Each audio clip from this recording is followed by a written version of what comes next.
Okay, good evening, everybody. My name is John Hurd. I'm Dean of the College of Social and Behavioral Sciences, and I really want to welcome you to this exciting event today. Everybody hear me in the back? I'm used to lecturing to 250 students without a mic, so I figured this should be pretty easy. We good? Back there? Okay.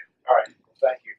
And I want to give a special thanks to Joe Donovan for all of his work putting together this panel, and of course to Nelson Mullins for this amazing space and quite the view outside of here.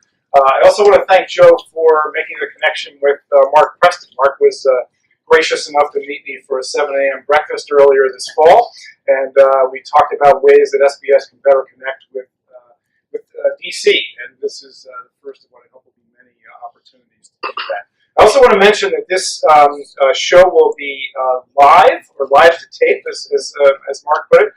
Full Stop with Mark Preston, which will be heard on Saturday at 5 p.m. Eastern Time, and at Saturday noon Eastern Time, and Sunday at 5 p.m. Eastern Time on channel Sirius XM POTUS 124. So this will be what you say and hear will be live to those programs.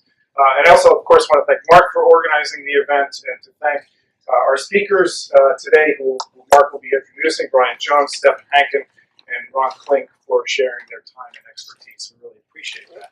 Now, before I introduce Mark, I want to say a few things about your university, our university, which is doing exceptionally well. I'm sure you've heard that through U.S. News and World Report that the rankings of the university have gone up more than any other university over the past 5 or 6 years.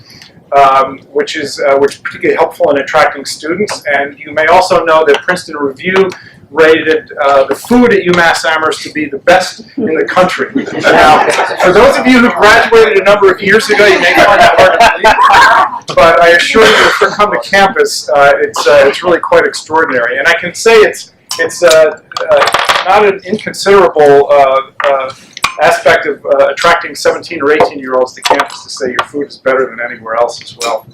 The College of Social Behavioral Sciences is doing exceptionally well too. We are growing considerably in the number of majors. We now have more than 5,000 majors in SBS alone. That's just to give you a sense of the scale. That's about 3 times the size of Amherst College just in SBS alone. We compete at the very highest levels for faculty across the country. We have a search going on right now. It's for a single assistant professor faculty position in economics and public policy. We have 453 applications for a single position. These are PhDs in economics from around the country and around the world, and we almost always get our first top candidate in each of those. Now, as a result of our success in attracting great faculty, other universities often come sniffing around trying to poach our faculty. We do the same elsewhere, but we may be surprised at is how competitive this market is, and that we compete at an extremely high level for faculty. So the students at UMass are getting exposure to some of the top scholars in the world in our college. SBS is also promoting internationalization in a significant way. We have more students than any other college studying abroad, and we're launching a program that we're really excited about this year in Cape Town, South Africa, where students are going over along with 3 SBS faculty to Cape Town for an 8-week concentrated semester in June and July, where they get a semester's worth of credits. They work not just with UMass faculty, but with the University of Cape Town faculty as well.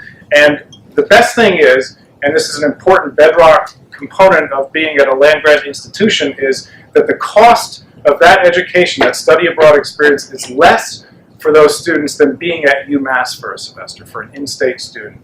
So what we're able to do is to provide access to students who couldn't even think about studying abroad, to have a great study abroad opportunity, and to save money. It will be cheaper to do that semester there than it would be to do at UMass for a semester. So we think that's a really important aspect of affordability, which is obviously important at a land-grant institution. I also want to mention 3 new additions to SBS. We have a new Career and Professional Development Center that is obviously providing professional development opportunities to students and also helping place them in jobs and in internships. We have a University Women into Leadership program that we're very pleased about. which is a wonderful program you're familiar with, that trains and promotes young women for careers in public leadership. And we've also launched a new School of Public Policy. We have a wonderful new director of the school.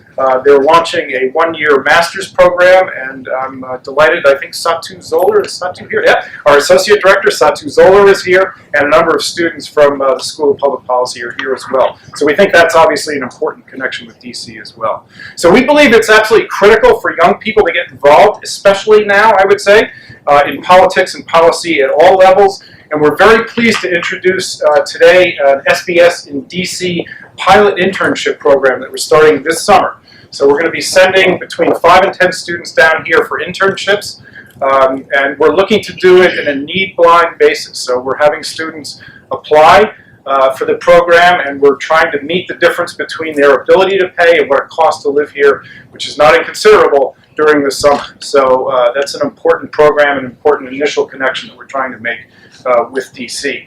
And in that vein, we're also delighted to announce, because that's not an inconsiderable cost, that the estate of Jerry Malure, who was a beloved political science faculty member who passed away, sadly, this past year, but he was very committed to students having experiences in practical politics. And so his estate is contributing several $100,000 to help meet the difference between students' ability to pay and what it costs to be in DC. So that's an important element for this program moving forward. So I hope you'll consider joining him in supporting our remarkable students so everyone can have access to this great city. So you should be proud to be part of this great university, and SBS wants to get much more involved in DC in the coming years. And so we need your support. We need your help in terms of, we need your advice in terms of how to better connect in DC. We need your support for providing quality internships for students. And to be perfectly blunt, we need financial assistance as well. We need to make this affordable for students. It's an important dimension of being a public land grant institution. And so we need your financial support as well. And so I hope you'll see that we're very much a college on the move, doing a lot of things, and I hope that you'll consider supporting us. And I want to point out that we have a fabulous new executive director of Alumni Relations and Development, Chrissy Ways, in the back, and Emily Zuprina next to her. If you have ways that you want to give back to the university in any way, please contact one of them or me afterwards.